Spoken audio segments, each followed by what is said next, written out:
Deus esperava que nós, os adventistas, fôssemos o povo remanescente. Mas, infelizmente, nós, os adventistas, e aí eu estou falando do povo, estamos seguindo o mesmo caminho do povo de Israel. Porque a profetisa diz que a religião verdadeira traz harmonia física, mental e espiritual, traz saúde ao corpo, traz o domínio e o controle da ansiedade. Então a religião verdadeira é para que o povo de Deus seja um povo saudável. Saudável mentalmente, e aí a consequência disso é fisicamente. Mas infelizmente, como povo, nós podemos é, exigir esse título de um povo remanescente de Deus? Isso é uma coisa que só individualmente você pode fazer. Então, hoje eu vou compartilhar com vocês um tema muito moderno. Espero que Deus me use. É pesado. Preciso que você esteja. Permitir. Cadê a tela? Preciso. Estão vendo a tela? Estamos. Você. Está você cuidando da sua mente? Olha a pergunta. Está você cuidando da sua mente? Então, da agora para frente, se alguém quiser fazer alguma pergunta, Zina, você monitora aí para mim, porque eu tive que diminuir a tela que eu não consigo ver o processo, Ok, tá? ok. Tá bom. Vamos lá, queridos. Eu vou começar com um texto, eu vou começar com alguns textos da irmã White, onde a gente vai ver o que ela fala sobre a mente, o que ela fala sobre anatomia, que é algo que na época dela cientificamente ainda não dava, porque para falar do que ela fala precisava de imagem, que a gente só começa a ter de 99, de 90, da década de 90 para cá. Então a gente só vai, ao estudar o Espírito de Profecia, a gente vai percebendo que realmente tem o dedo de Deus tentando instruir um povo. Mas infelizmente nós chegamos como chegamos. Então vamos lá. Primeiro texto. Isso aqui eu já apresentei para vocês em algum encontro aí para trás nesses 2 anos. A mente controla o homem todo. Todas as nossas ações, boas ou más, têm sua origem na mente. É a mente que adora a Deus e nos põe em contato com seres celestiais. No entanto, muitos passam a vida toda sem se tornar entendidos quanto ao escrínio que contém esse tesouro. Eu uso esse texto até para poder alertar, porque às vezes o humano, o homem, quer debater sobre adoração, misturando discussão sobre música e confunde as bolas. Adorar a Deus é mental e, consequentemente, ato físico. Você adora a Deus com as suas atitudes, com as suas obras, com a sua justiça, agindo com os princípios do céu com o próximo, com amor ao próximo. Então você, para isso acontecer na prática, precisa dentro da tua mente ter acontecido. É assim que funciona. Agora, louvar a Deus, você louva com a boca. E a boca muitas das vezes pode estar cantando e a mente não. Então isso é uma coisa que a gente precisa explorar muito. Porque eu vou à igreja para louvar ou para adorar? Eu deveria ir para louvar e adorar, não é? Até mesmo porque a profetisa fala que Deus se agrada quando as vozes em uníssono se elevam a ele em louvor. Isso é muito bonito, né? Como Deus se agrada então quando cantamos todos. Mas a mente precisa estar ligada com esse Deus. Bom, então vamos lá. Então é a mente que controla. Ok. Então olha o que ela diz. Aqui eu tenho dois textos científicos que, para a época dela, era difícil falar, gente. Os nervos cerebrais, que se comunicam com todo o organismo, são os únicos meios pelos quais o céu se pode comunicar com o homem e influenciar sua vida mais íntima. Seja o que for que perturbe a circulação das correntes elétricas no sistema nervoso, diminui a resistência das forças vitais e o resultado é um amortecimento das sensibilidades da mente. Gente, queridos, esse texto dela para a época dela, não tinha jeito de ser confirmado. Entendam, o que acontece conosco hoje com a neurociência, com os estudos de imagem, nós estudamos as pessoas com cérebro vivo, ativo, com sangue circulando, com estímulos. E quando ela diz aqui, os nervos cerebrais, hoje nós vemos isso em ação. O sistema nervoso central, ele recebe os impulsos elétricos de ações externas. Então, quando a gente vai estudar emoções, emoções são impulsos externos que afetam o teu interior e que geram reações. Para a época dela, queridos, isso não dava para ser comprovado. Por que que Deus colocou essas coisas para nós? Era para nós sermos um povo diferente. Então vejam bem, nós hoje sabemos que o tempo todo em nosso encéfalo, porque o termo científico correto não é cérebro, é encéfalo, ok? Nós temos o córtex pré-frontal, lobo lateral e etc. E dentro dele nós temos o encéfalo que guarda, que cuida, que protege os neurônios. E o tempo inteiro, segundo a segundo, sinapses elétricas. Percebam? Sinapses elétricas acontecem ligando os neurônios e gerando todas as nossas reações. Essas sinapses elétricas geram reações, a visão, o olfato, a fala, tudo relacionado à sinapse elétrica. Ela me diz que seja o que for que perturbe a circulação das correntes elétricas no sistema nervoso, diminui a resistência das forças vitais. Queridos, isso é Deus. Era para nós termos entendido isso. Vamos lá. Enfermidades mentais prevalecem por toda parte. 9/10 das doenças de que sofrem os homens têm aí sua base na mente. Talvez algum vivo problema doméstico esteja como um câncer, roendo a própria alma e debilitando as forças vitais. O remorso do pecado, por vezes, mina a constituição e desequilibra a mente. Existem também doutrinas errôneas, como a de um inferno eternamente ardente e o tormento sem fim dos ímpios, as quais, dando uma visão exagerada e desvirtuada do caráter de Deus, têm produzido os mesmos resultados sobre espíritos sensíveis. Incrédulos têm explorado ao máximo esses casos infelizes, atribuindo insanidade à religião. Mas é esta uma acusação grosseira e que não terão prazer em enfrentar afinal. A religião de Cristo, longe de ser causa de insanidade, é um dos mais eficazes remédios, pois é poderoso calmante dos nervos. Eu vou falar lá no final o que ela está dizendo aqui, o que é poderoso calmante dos nervos e por que nós não entendemos isso. É poderoso calmante dos nervos. Onde é que a gente parou? Então, 9/10 das doenças tem origem aonde? Na mente. Isso a gente também já viu aí para trás. Bom, Deus não quer que nos contentemos com uma mente preguiçosa, indisciplinada, pensamentos obtusos e memória frouxa. O que é que nós estamos fazendo com a nossa mente? Por isso que a pergunta que eu faço lá no início do título é: você está cuidando da sua mente? A mente humana é representada pelo solo rico de um jardim. A menos que receba cultivo apropriado, ficará cheio de ervas daninhas e espinheiros de ignorância. A mente e o coração precisam diariamente de cultura, e a negligência causará prejuízo. A mente não deve permanecer inativa.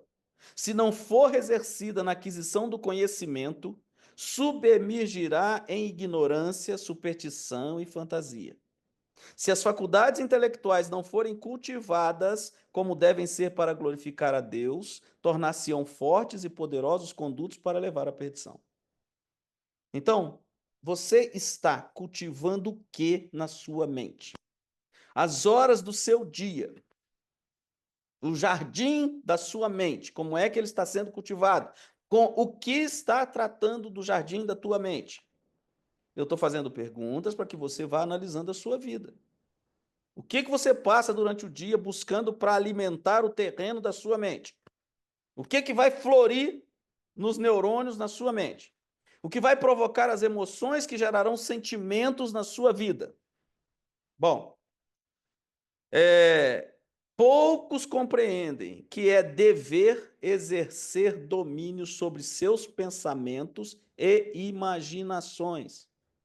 É difícil manter a mente indisciplinada fixa em assuntos proveitosos. Mas se os pensamentos não são devidamente empregados, a religião não pode medrar na alma. A mente deve estar preocupada com coisas sagradas e eternas. Do contrário, nutrirá pensamentos frívolos e superficiais. Esse texto é muito amplo. Porque aí nego vai dizer, pô, então eu tenho que ficar só pensando no céu? Não, não. Vocês se lembram que a gente vem aqui nesse grupo falando das forças de caráter? Que as forças de caráter trazem as virtudes universais e automaticamente uma atitude divina na vida da gente. Então, preocupada com as coisas sagradas é o caráter do céu. É em atividades de justiça, de mansidão, de domínio próprio, de equilíbrio, de amor, de gratidão, de esperança, de humor. À medida que eu começo a desenvolver estas coisas sagradas, eu estarei nutrindo na minha mente atitudes sagradas. É ato, é obra. Fé sem obra é vã. Eu agora vou mostrar para vocês 4 textos sobre o que Satanás, como é que funciona a ideia de Satanás em relação à mente. Satanás e seus anjos estão fazendo todo esforço para conseguir o domínio da mente, para que os homens sejam manejados por mentiras e fábulas aprazíveis. Satanás não pode tocar na mente ou no intelecto a menos que cedamos a ele. E aí, como é que eu cedo a Satanás? Não é em conversa, é em escolhas. É quando eu começo a buscar estímulos externos contrários aos princípios divinos. Então, ele toca na minha mente, ele vai devagarinho. É como o ladrão que começa roubando a borracha, lá na escola. Lá na frente ele está roubando o banco. Então, Satanás vai invadindo a nossa mente devagarinho. É assim que funciona o pecado. É por isso que Cristo disse lá, a lei do meu pai é dura? Tá, mas eu digo para vocês que lá diz que se adulterar, eu digo que só de pensar. Não pense. Não deixe a mente evoluir. O adversário das almas não tem permissão de ler os pensamentos dos homens.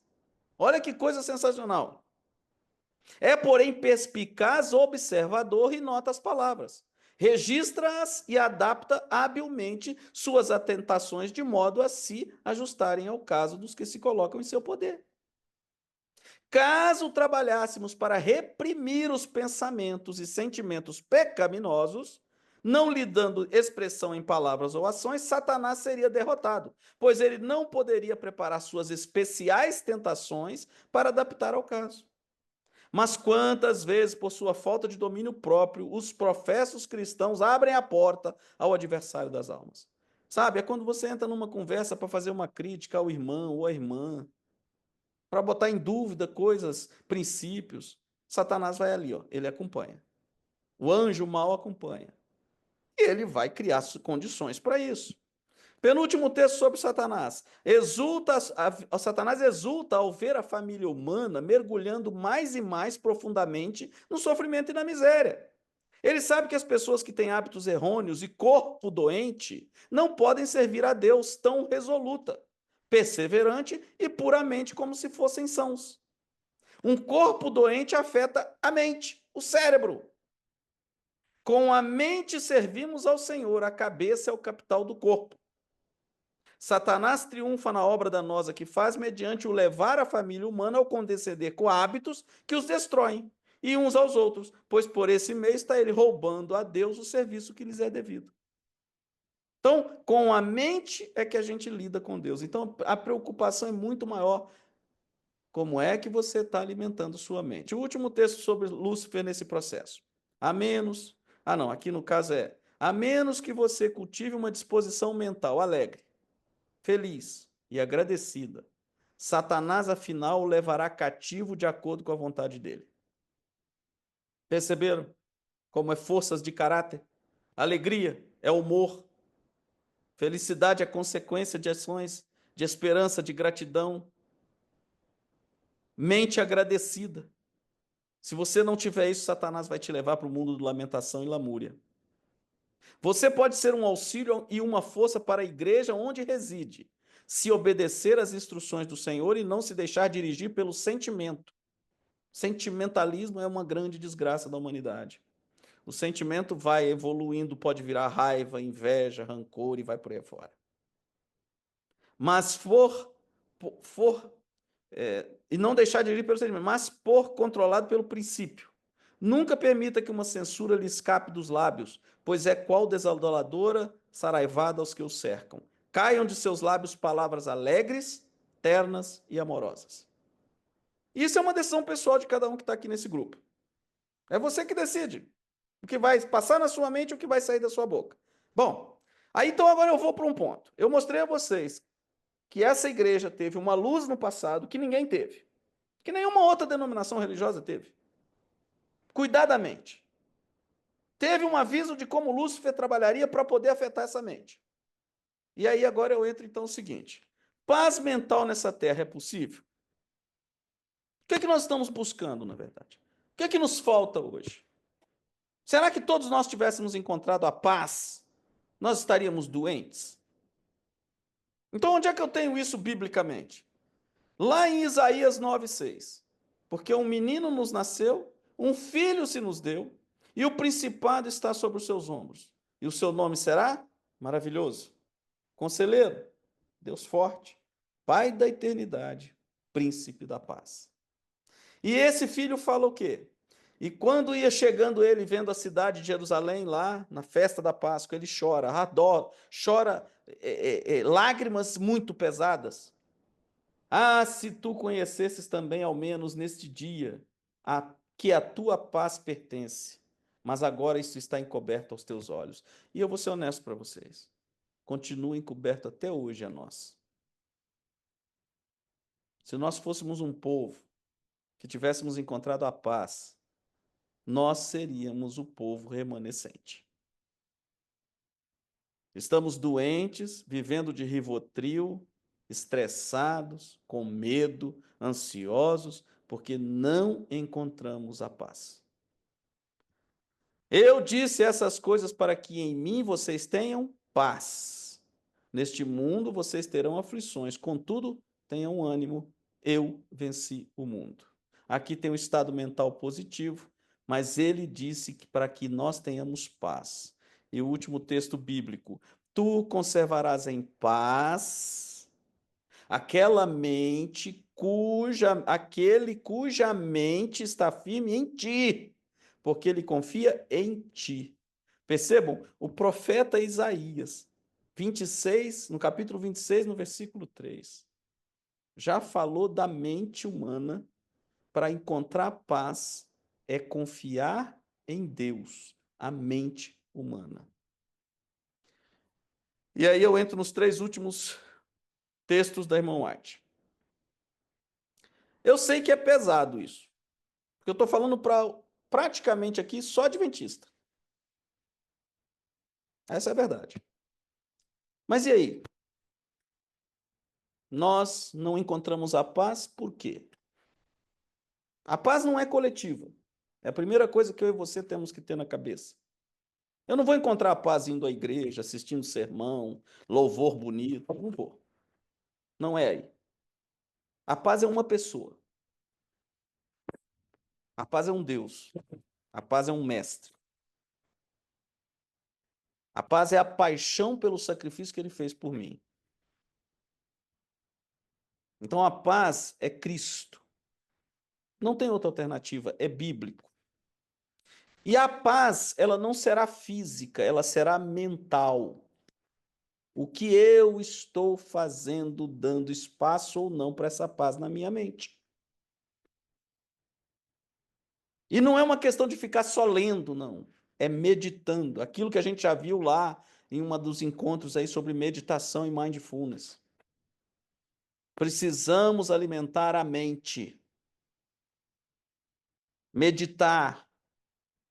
Alimentar. Os 3 últimos textos.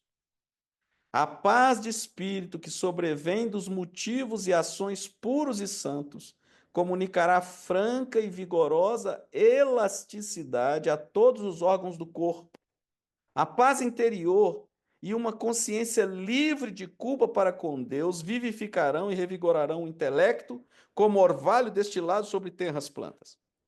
A vontade é, então, devidamente orientada e controlada, e é mais decidida e, no entanto, livre de perversidade. Continua. A paz e calma tornar-se-ão a seu tempo naturais e refletirão seus preciosos raios sobre todos os que a rodeiam, para serem de novo refletidas sobre você. Quanto mais experimentar essa paz celestial e essa quietude de espírito, tanto mais elas aumentarão. É um prazer animado, vivo, que não lança todas as energias morais em apatia, antes as desperta para crescente atividade. A paz perfeita é um atributo do céu, possuído pelos anjos. Que Deus a ajude a tornar-se possuidora dessa paz. É uma carta dela a uma irmã. Interessante, né? Essa carta serve para nós. Por isso que ela escreve as cartas e depois de um tempo ela começa a copiar as cartas.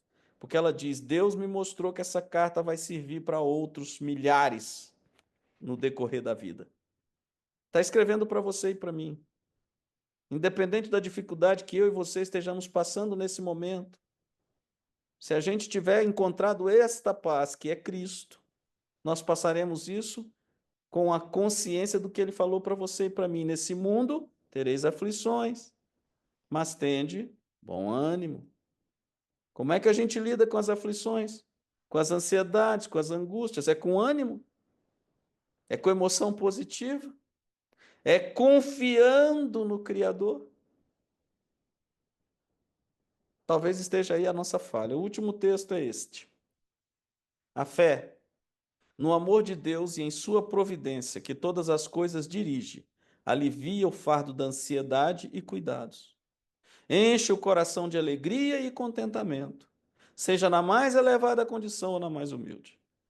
A religião tende diretamente a promover a saúde, a prolongar a vida e a aumentar a alegria que experimentamos em todas as suas bênçãos. E aí, com isso, eu encerro o conteúdo, preocupado que você me responda isso. Está você cuidando da sua mente hoje? O que você está fazendo no seu dia a dia, preocupado com esse terreno que é o cérebro, o encéfalo? Quais são os pensamentos durante o dia que comandam a sua vida? Nós aqui nesse grupo, né, nós já tivemos a oportunidade de trabalhar o mindfulness, né? Beleza? Você aprendeu, colocou isso na sua vida em prática? Você hoje tem cuidado do estar presente, presente, ó, estado mental presente. Você tem controle sobre isso hoje no seu dia a dia? Você levanta de manhã consciente por que está levantando? As suas atitudes durante o dia te mantêm numa ligação mental com o céu? Aí está o grande desafio seu e meu agora no final. A mente precisa estar em constante ligação com o divino. Porque só através da ligação mental com o divino é que as atitudes terrenas espelharão o caráter do céu. Então, nós, como povo, hoje, falhamos no processo mental. Vivemos uma vida terrena, em busca dos prazeres terrenos, e esquecemos que o maior prazer nosso será a vida eterna. Eu estou falando alguma mentira? Eu posso estar aqui generalizando, e a minha esperança é que esses 37 pessoas comigo que estamos aqui, estejamos todos já com a mente saudável, já estejamos com a ligação mental com o divino e prontos para o que virá. Esse é o meu desejo. Aonde eu tenho falado hoje, eu tenho colocado isso. Mas, infelizmente, eu sei que isso não é uma realidade. Porque isso é uma coisa pessoal. O que você está fazendo hoje com as horas que Deus lhe permitiu ter? com os momentos de vida que Deus lhe permitiu ter.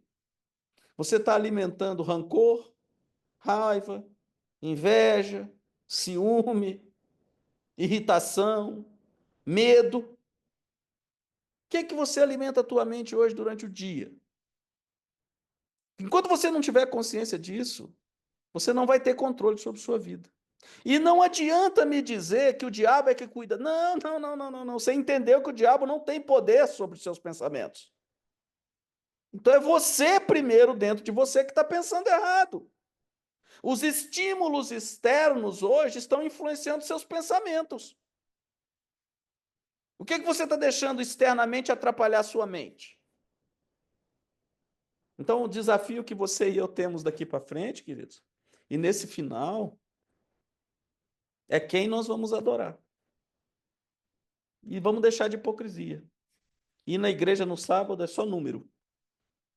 Se durante a semana, se durante o seu dia, a sua mente não te elevar ao céu, se você não estiver disposto a ouvir a voz de Deus, se você não parar para ouvir a voz do Espírito Santo, ele não vai falar. E não adianta ficar pedindo. Só na hora que ajoelha e lembra dele. Não. Porque às vezes você já criou uma situação tão drástica que as consequências também são grandes. E nós não podemos confundir justiça divina final com consequências terrenas, gente. Aqui se faz, aqui se paga. Agora, a justiça divina é final. Mas nós vamos ter consequências. Como a profetisa disse, 9/10 das doenças têm origem na mente. Então, se você hoje está, e aí eu falo para um grupo aqui que eu não conheço, conheço um ou outro, né? Então eu posso falar sem preconceito, sem nenhum tipo de direcionamento, mas você pode estar passando hoje por uma situação de saúde que a responsabilidade é sua. E vai pedir oração para Deus. E aí? Que culpa tem Deus se você faz uma escolha errada? Eu já contei para vocês aqui a experiência da irmã White, quando ela recebeu, num acampamento lá, um camarada chegou para ela pedindo oração, e ela não se sentiu confortável. Ela falou para ele, eu vou fazer o seguinte, eu vou dormir, e se Deus me tocar, eu amanhã oro por você. Pode ser? Pode ser, tudo bem, beleza. Ela foi dormir, Deus, naquela noite, mostrou para ela que o problema dele era o cigarro. E que o câncer que ele tinha, a doença que ele tinha, era fruto do cigarro. E ele não tinha falado isso para ela. Aí no dia seguinte ela chamou ele, olha, irmão, Deus me mostrou o seu problema. Mas para eu orar por você, você tem que dizer para mim qual é a sua atitude. Não, a senhora tem razão. É verdade. Daqui para frente eu reconheço, eu tenho que parar. Então eu vou orar por você. Percebe? Ela diz assim: desse dia em diante, eu parei de orar por qualquer pedido que vinham a mim pedir. Porque a pessoa, Deus não vai curar uma pessoa e ela se manter no erro. Você já pensou? Deus cura o câncer do cara e ele continua fumando? Então é a mesma coisa eu e você hoje.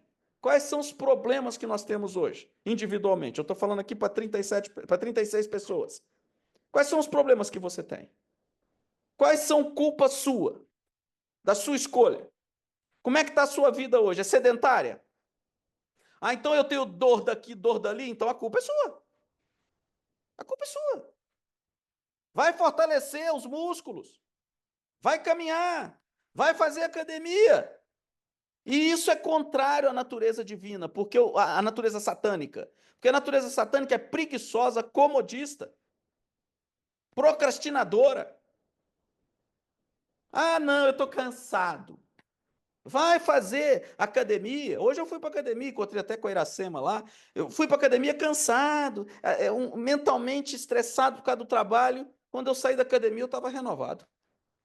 Renovado, porque a endorfina só é produzida no exercício. Ganhei energia.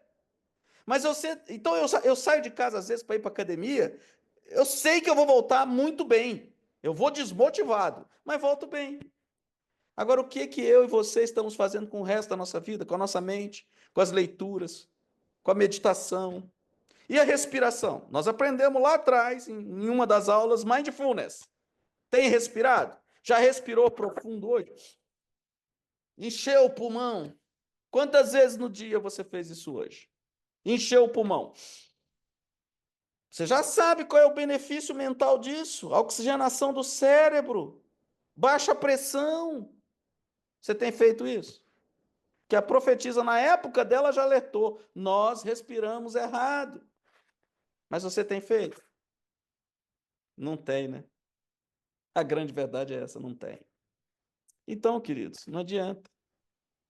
Enquanto eu e você não tomarmos consciência da natureza satânica que cuida da nossa vida, não tem jeito do Espírito Santo trabalhar com a gente. Eu vou repetir para você. Enquanto eu e você não eliminarmos de nós, de dentro de nós, a natureza satânica, não tem como o Espírito Santo trabalhar com a gente. Porque vai ficar picado e nós nunca seremos transformados. Infelizmente. Espero que hoje você assuma o controle da sua mente. Quando a tua mente, quando os neurônios receberem impulsos elétricos, sinapses elétricas externas e alguma coisa ruim começar a aparecer na sua cabeça, você, espera aí, quem manda em mim sou eu. Eu sou filho de Deus. Espírito Santo, me ajuda. Você tem que começar a cortar os impulsos negativos que vêm à tua mente. O medo, a angústia, a ansiedade. Eu estou falando de uma coisa tão séria, porque boa parte do nosso grupo aqui é um grupo de pessoas já aposentadas, que tem uma vida estável, mas às vezes deixam se levar pelo medo, pelo amanhã. Peraí, eu tenho que viver é o hoje. O que eu estou fazendo hoje com a minha vida, com a minha mente e, consequentemente, que influência eu estou dando aos meus parentes, familiares, amigos e irmãos. Rossard, eu gostaria de lembrar alguns que não estiveram presentes quando palestrou sobre mindfulness. Né, a fala assim do mindfulness, tem alguns aqui que ingressaram no grupo depois, é sobre, né, estarmos totalmente presentes no momento, sem julgamento ou distração, é sobre reconhecer os nossos pensamentos e os nossos sentimentos, mas não deixá-los nos controlar, não é isso? Exatamente. Estado, a palavra mindfulness é uma criação americana recente para não chamar de meditação, e mesmo porque não é meditação, é estado de atenção plena, aonde eu passo a dominar o que a minha mente está fazendo. E hoje nós estamos na neurociência, gente, avançando de um jeito tal. E outro dia eu estava até pensando nisso, porque a gente sabe que Lúcifer, ele se beneficia, né? A gente sabe que a ciência verdadeira tem os seus objetivos. E hoje o estudo, né, os estudos agora na neurociência estão muito fortes nos bebês. Tá? E alguns mitos já estão sendo derrubados sobre a formação do cérebro das crianças, pensamento, memória. Outro dia, uma pesquisa mostrou que é mito que um bebê sente impacto de sexo da mãe no parto, na gravidez. Derrubaram esse mito com estudos da neurociência. Então, muita coisa já vem. A neuroplasticidade na infância é grande porque está do zero, o cérebro está zerado. Então, ele está num processo de tudo aprende. Mas a neuroplasticidade não acaba. É outra descoberta. Então, a gente continua aprendendo, não importa a idade. O cérebro não envelhece. A formação de novos neurônios, ela não acaba. Ela diminui por quê? Porque a formação de neurônios ela está relacionada a aprendizado. Quando você já isso aqui é um copo. Pronto. Então eu já sei que é um copo, não tem mais aprendizado nisso. Um bebê, até pegar um copo e saber que é um copo, é aprendizado. Tato, então ele toca e tal. Nós vamos envelhecendo, vamos automaticamente aprendendo. Só que a gente para de estudar. E aí, quando a gente para de estudar, a gente acha que aprendeu, então para de diminuir a produção de neurônios. Então, no Mindfulness é uma possibilidade que você tem de manter um controle maior para que o tempo que você tem disponível seja aproveitado. Essa é a proposta. Estado de atenção plena, permanente e tal. Eu vou fazer uma palestra para os psicólogos em missão dia 13 de abril, e lá eu vou falar sobre o Mindfulness apoiado, a psicologia positiva e o Mindfulness apoiados pelo Espírito de Profecia. E a minha tristeza, vou ser honesto a vocês, é que como povo a gente não tem mais jeito. Não adianta a gente se iludir. Eu sei que é bonito, é romântico falar, mas não dá tempo. Jesus tá chegando. É individual agora. É a sua fé se fortalecendo dia a dia, é a sua ligação mental com o céu para fortalecer as linhas do pensamento divino para você pôr em prática na sua vida. Essa é a proposta, continuar estudando, estudando, crescendo e crescendo. E o Mindfulness trouxe para a gente essa luz, é muito legal isso, e a irmã White falou disso, gente. Ela falava que ela precisava meditar para poder escrever. Olha que coisa. E nós, nem para ler a Bíblia a gente medita. A gente já pega a Bíblia ali, vou ler, papapá, terminou o dia, eu falo assim, o que eu li do ano bíblico hoje mesmo? Não sei, porque eu fiz por automático.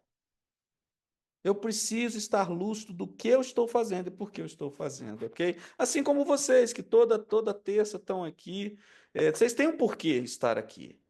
Não é? Vocês vêm se unir em corrente de oração, em fazer um pedido, em aprender, em ouvir, em tirar uma hora para poder falar com Deus, que às vezes durante o dia não foi. Mas, queridos, quando a gente descobre que caminhar com Deus pode acontecer o tempo todo, porque foi isso que Enoque descobriu e por isso ele foi para o céu.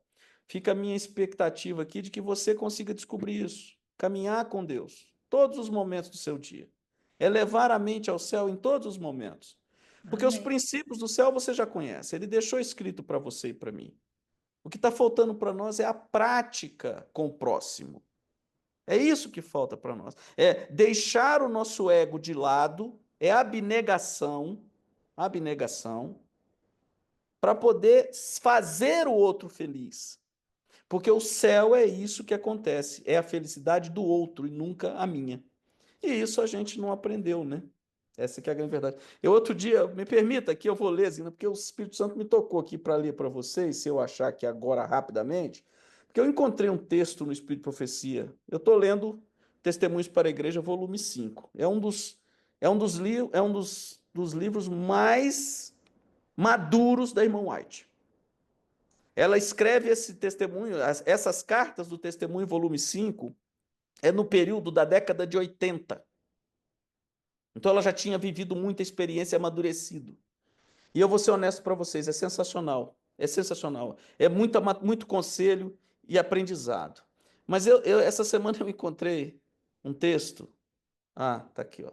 Que eu coloquei até o título assim: O erro na aquisição de novos membros, de novos membros.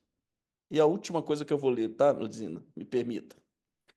A aquisição de membros que não foram renovados no coração e reformados na vida é uma fonte de fraqueza para a igreja. Esse fato é muitas vezes passado por alto. Alguns pastores e igrejas acham-se tão desejosos de assegurar um aumento de membros que não dão testemunho fiel contra hábitos e costumes não cristãos. Aos que aceitam a verdade, não é ensinado que eles não podem, sem perigo, ser mundanos em sua conduta, ao passo que de nome são cristãos. Olha só o texto. Até então, eram súditos de Satanás. Daí em diante, devem ser súditos de Cristo. A vida deve testificar da mudança de dirigente. A opinião pública favorece uma profissão de cristianismo. Olha que coisa, na época dela já, hein? Ser cristão virou moda. Ah, eu sou cristão, sou cristão. Jogador de futebol, eu sou cristão. Virou moda, hein? Na época dela já estava dizendo isso, hein? Ó. Agora olha o que ela diz. Pouca abnegação ou sacrifício é exigido de uma pessoa para se revestir da forma da piedade e ter o nome registrado na igreja. Eu vou repetir. Pouca abnegação ou sacrifício é exigido de uma pessoa para se revestir da forma da piedade e ter o nome registrado na igreja? O que é que exige de nós hoje para ser adventista? Para e pensa. Daí muitos se unem à igreja sem primeiro se haverem unido a Cristo. Nisto Satanás triunfa. Tais conversos são seus instrumentos mais eficientes. Servem de laço para outras pessoas. São falsas luzes, atraindo os incautos à perdição. É em vão que os homens procuram tornar o caminho cristão amplo e aprazível para os mundanos. Deus não suavizou ou fez mais largo o caminho áspero e estreito.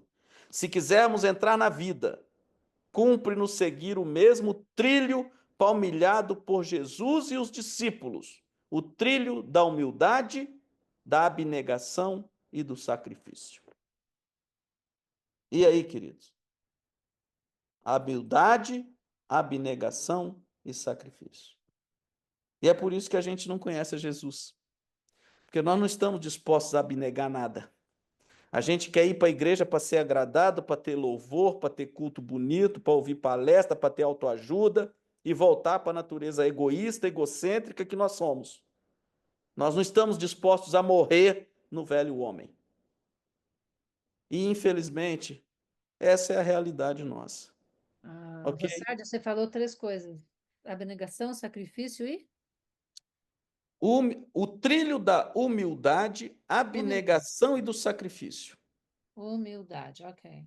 Gravem esse texto. Testemunhos para a Igreja, volume 5, página 172, segundo parágrafo. É É duro, sério, é sério. É é sério. muito duro. Essa é a realidade. Agora, eu não vou culpar, veja bem, aí entra um detalhe que aí vai caber para a nossa conversa de hoje. Eu não vou usar esse texto e ficar culpando os outros. Eu tenho que ser grato dessa igreja existir.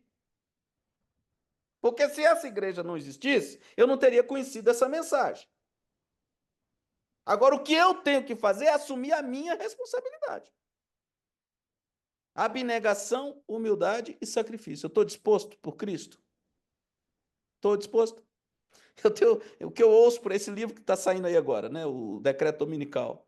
Quando eu vou falar do assunto, as pessoas, eu quero ir antes, que Deus me leve antes. Que sacrifício você está disposto a passar por Cristo, então, se você quer ir antes? Se você não está disposto a ter oportunidade de defender a lei de Deus, você está disposto a fazer o que por Cristo, então, queridos? Pare e pensa na natureza mental que nós temos nesse final, influenciada pela covardia e pelo egocentrismo. É muito triste. Eu espero, Zina, que aqui eu tenha pessoas que estejam buscando essa responsabilidade, consciência. Primeiro, preocupe-se com a sua família. Essa é minha luta hoje, porque eu aprendi isso com o Espírito de Profecia. Preocupe-se a salvar-se primeiro a você, para depois você pensar no salvamento do outro. Preocupe-se com a sua família, porque se na tua casa você não consegue a salvação, quanto mais lá fora. Que Deus possa dar a você Eu força. tenho certeza que o grupo, esse grupo aqui, que está focado, né, em oração, eles também, né, todos estão procurando essa parte. E que todos nós possamos, né, fazer esse trio aí da humildade, abnegação, sacrifício na Amém. nossa vida de cristãos. Deveria ser pontada, né, por isso. Então vamos orar. Querido Pai, respiramos fundo agora para que a mente possa ouvir a tua voz. Estamos encerrando mais um dia, ou menos um dia nessa terra, Pai. Eu prefiro assim, um dia mais próximo da tua volta.